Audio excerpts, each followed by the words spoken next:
Rydyn ni wedi gosod yn Salon Symudol yng Nghanolfan Siopa mwyaf Cymru, sy'n cynnwys dros 115 o siopau ac sydd yn denu dros 36 miliwn o siopwyr y blwyddyn, sef Nghanolfan Siopa Dewi Sant Caerdydd.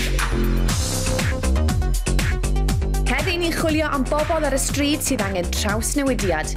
Mae mor syml â hynny. Ar seilydd fydd yn gwireddu breuddwydion pobl Caerdydd, Dafydd Rhys. Mae Dafydd yn gweithio fel prif steilydd i gwmni Ken Picton y Mae Caerdydd, wedi trin gwall sawl celeb, yn aelod o dîm o Generation 9, Wela, ac wedi steilio i sioeau wythnos ffasiwn Llundain. Ond heddiw bydd Dafydd yn cymryd amser mas o amserlen brysur ac am drin gwall tair o siopwyr Caerdydd. Yn gyntaf i'r sedd, Stephanie, merch 22 oed o Reading. Heddi, mae Stephanie eisiau cyrls naturiol. I greu'r steil hafedd y mae Stephanie, dyn ni'n mynd i ddefnyddio yr Pro Conical Curlers. Mae rhain yn hawdd iawn i chi ddefnyddio adre, gan cwbl sydd angen i chi wneud yw i lapio'r gwallt o amgylch yr cwrlwr, a mae'n mynd i wneud eich jobyn yn gret i chi wedyn.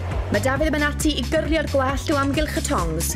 Does dim angen defnyddio crib, mae'n bwysig fod y gwallt yn edrych mor naturiol a phosib.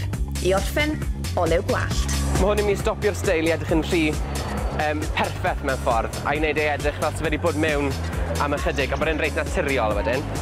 A dyna chi, steil cyflym iawn mewn 5 munud i drawsnewid eich gwallt chi cyn i chi fynd am noswaith allan. Nesa, Angel, sy'n 20 oed ac yn fyfyrwraig yn Abertawe. Mae Angel angen newid a mae gan Dafydd yr ateb. Steil reit syml o'r enw'r fishtail plat, a chi'n gwneud yn syml iawn yn yr ysgol so chi wedi sythu'ch gwallt chi yn y bore a bod i'n mynd braidd yn ffrisi gyda'r prynhawn. Chi'n fishtail yn hawdd iawn yn y dosbarth be bynnag, jyst i creu steil eitha funky, eitha modern, a chi'n gwneud yn hawdd wrth eich hunan. Y cam cyntaf, clymu'r gwallt ar ochr y pen. Yna mae Dafydd yn gwahanu'r gwallt yn ddau, cymryd darn o wall o'r cefn a'i lapio dros. Gwnewch yr un peth gyda'r ochr arall nes cyrraedd y diwedd. Yna, llacio dipyn ar y blethen cyn adio blodyn lliwgar. Dewyswch lliw sy'n mor bell o lliw eich gwallt chi ac sy'n y bosib. Mae hwn yn mynd i greu'r atodyn i sefyll allan llawer yn well. Ac yn ola heddi, Jess, sy'n hoff o wallt Bob Alexandra Burke. Dyw Daf ddim yn un am ostoffi amser. Ti wir yn barod nawr, Jess? Ie. Ie? Ti'n siŵr? Ie. Ffrindiau'n siŵr? Oh, no. Oh, my God. Oh, no. Trwch y gwallt wedi mynd felly a'r cefn yn dechrau cymryd siap. Sut mae'n teimlo hyd yn hyn? Fyr. Yn fyr, ie? Gret. Os i chi'n ystyried mynd yn Bob, mae gan Dafydd air y gyngor.